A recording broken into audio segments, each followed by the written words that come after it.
Sobre as articulações no Congresso pela votação da PEC da transição, vamos conversar agora com o senador Oriovisto Guimarães, do Podemos do Paraná. Senador, boa noite, seja bem-vindo.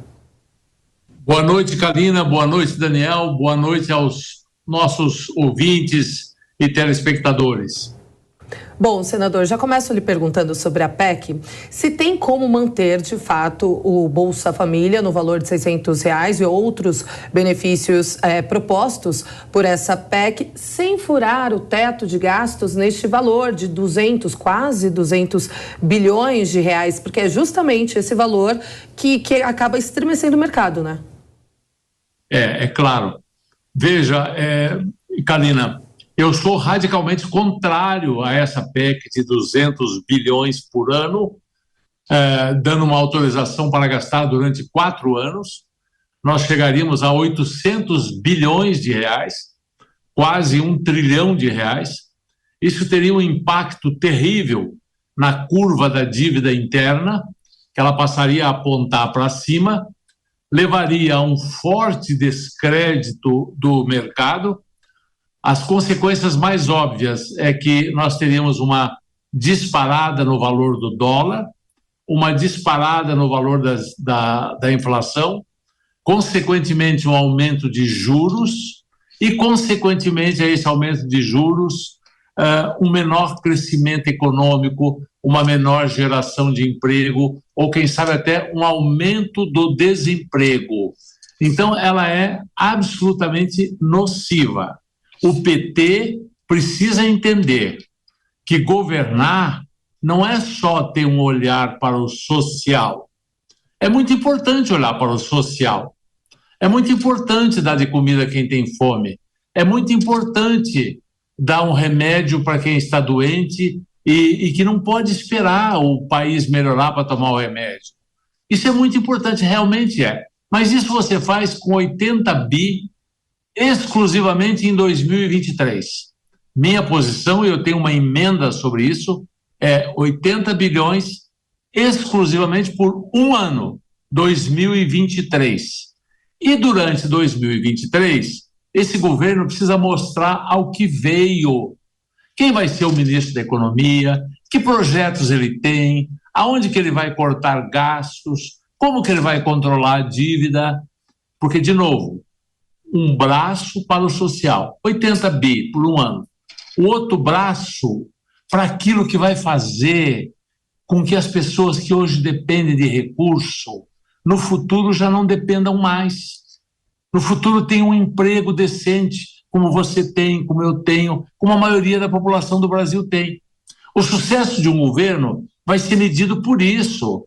Não vai ser por quantos ele ajudou e por quanto tempo, mas vai ser por quantos empregos a economia criou, por quantas pessoas que eram miseráveis e dependiam de ajuda e que já não dependem mais. Isso você não cria só dando uma ajudinha de R$600. Isso você cria tendo responsabilidade fiscal, para que mais investimento venha para o Brasil, para que mais empregos sejam criados e, consequentemente, o governo arrecade mais, e, consequentemente, a dívida caia. Aí você entra num círculo virtuoso. Mas essa estrada de autorização por 4 anos, isso é uma piada. Isso é antidemocrático. Isso significa dizer que todos os senadores que foram eleitos agora, e os deputados, não podem dar palpite na economia do Brasil nos próximos 4 anos. Isso é antidemocrático. Então, isso não tem, para mim, na minha cabeça, não tem nenhum sentido. Amanhã estarei às 9h30 lá na CCJ, insistindo de que essa PEC não seja aprovada de forma alguma da forma como estava sendo proposta. Perfeito. Agora, senador, o senhor falou em responsabilidade fiscal e em círculo virtuoso. O senhor é autor de um requerimento que acabou adiando a PEC do quinquênio, que autorizaria o pagamento de adicionais para integrantes do Poder Judiciário. Qual é a posição do senhor em relação a essa proposta de emenda à Constituição? Qual seria o impacto dessa medida caso essa proposta seja aprovada? E o senhor entende que é preciso aprofundar os debates? Quais devem ser os próximos passos, hein, senador? Olha, veja, essa PEC, que foi a PEC 63, havia um compromisso do Rodrigo Pacheco, feito com o presidente do Supremo, que era o Fux, havia um compromisso de se votar isso esse ano. Essa PEC é antiga, ela é de 2014. Aí, em 2019, ela já tinha sido arquivada. Aí, em 2019, desarquivaram. Foi um pedido da ex-juíza Selma, que até foi cassada. Bom, desarquivaram e faz lá 4 anos que ela está andando para lá e para cá, e finalmente o Rodrigo Pacheco tinha um compromisso com o Supremo de colocar em votação na última quarta-feira da semana passada.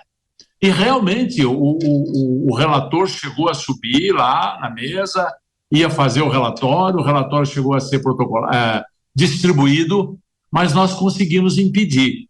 Eu fui o principal artífice desse impedimento, alegando exatamente isso que você me pergunta. Não havia previsão de impacto fiscal. A nossa Constituição é claríssima. Qualquer proposição legislativa tem que trazer junto dela uma análise, uma previsão de quanto que aquilo vai impactar nas contas do governo. Quanto que vai significar de gasto. E não havia esse estudo. Simplesmente não fizeram. Então, não podia ser votado daquela forma. Outra coisa, o relator, que era o ex-líder do governo Bolsonaro no Congresso, meu Deus, como era o nome dele, agora me falha a memória, era enfim, daqui a pouquinho eu me lembro. Ele simplesmente incluiu outras categorias. Ele incluiu Tribunal de Contas, ele incluiu procuradores de estados, de municípios, porque isso é uma porteira. A hora que você abrir o quinquênio para o judiciário, a Polícia Federal, com todo o direito, vai querer isonomia, a Receita Federal, com todo o direito, vai querer isonomia, e o que é pior, isso era retroativo. Ia ter juiz que ia receber 2 milhões, ia receber dos últimos 20, 30 anos, sei lá. Então, graças a Deus, a gente conseguiu, na última quarta-feira, tirar de pauta. O meu requerimento era para que voltasse a CCJ. Eu pedi, inclusive, o estudo do IFE, do Instituto Fiscal Independente, exatamente para ter esse número. Qual é o impacto? Não se sabe qual é o impacto. Ninguém fez o estudo ainda. Por hora, ela não voltou para a pauta, e se ela não voltar até a semana que vem, ela será arquivada. E eu espero que isso aconteça. Senador Eduardo Gomes, senador, Eduardo o senhor estava tentando Gomes, lembrar. Obrigado. Imagina. Pergunta agora de Rodrigo Constantino. Boa noite, senador. Seu colega Eduardo Girão hoje fez uma manifestação de solidariedade e preocupação ao lado da deputada Bia Kicis por conta de uma censura da suspensão da conta da deputada nas redes sociais, aparentemente sem motivo. Eu queria a opinião do senhor sobre o que está acontecendo com o país. Olha, Constantino, eu te digo o seguinte: o que acontece no país hoje é uma coisa complexa. Eu parto do seguinte princípio: nós temos que aceitar o resultado das eleições. Esse pessoal todo que está acampado na porta de quartéis não conta com o meu apoio. Deixa eu te dizer isso claramente. Eu entendo que o dia que um lado puder não aceitar o resultado, o outro lado também pode. E aí é o caos. Aí é o caos. Eu acho que nós temos que entender: a eleição passou, a eleição acabou, não há o que fazer. Há o que fazer, sim. Eu vou continuar fazendo oposição ao governo, vou continuar batalhando, estou batalhando lá no Senado todos os dias e vou continuar os próximos 4 anos. E vou fazer isso porque eu amo esse país, porque eu quero o bem desse país, e vou analisar caso a caso. O meu partido é um partido independente, o Girão está no meu partido, ele é do Podemos também.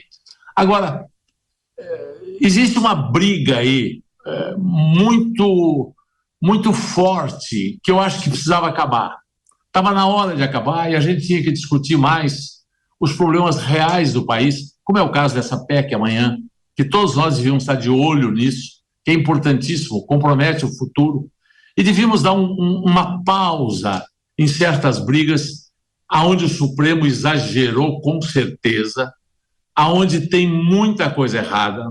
Eu já assinei pedido de impeachment desde o tempo lá que nós tínhamos o Muda Senado, desde o tempo que teve a CPI da Lava Toga. Eu defendo, eu tenho uma proposta do fim de toda e qualquer decisão monocrática. Quem não me deixou aprovar essa emenda, eu tenho que te dizer, Constantino, foi o pessoal do Bolsonaro, em 2019. Foi a primeira vez que o pessoal do Bolsonaro se juntou com o pessoal do PT para votarem juntos contra essa PEC. Então, hoje, se o Supremo faz as barbaridades que faz, você tem que agradecer muito a esse pessoal que nunca permitiu que essa PEC fosse em frente. Decisões monocráticas não têm que existir. O Supremo tem que falar de Constituição, tem que decidir em colegiado. Hoje, cada um ali é um pequeno rei. Isso tem que mudar. Agora, sabe, as convicções não são convicções republicanas, são convicções momentâneas, conforme o interesse político de grupo A e de grupo B. Aí a coisa fica difícil, né, Constantino? Conversamos agora com o senador Oriovisto Guimarães, do Podemos do Paraná. Senador, mais uma vez, obrigada. Excelente semana para o senhor. Muito obrigado a vocês. Um grande abraço.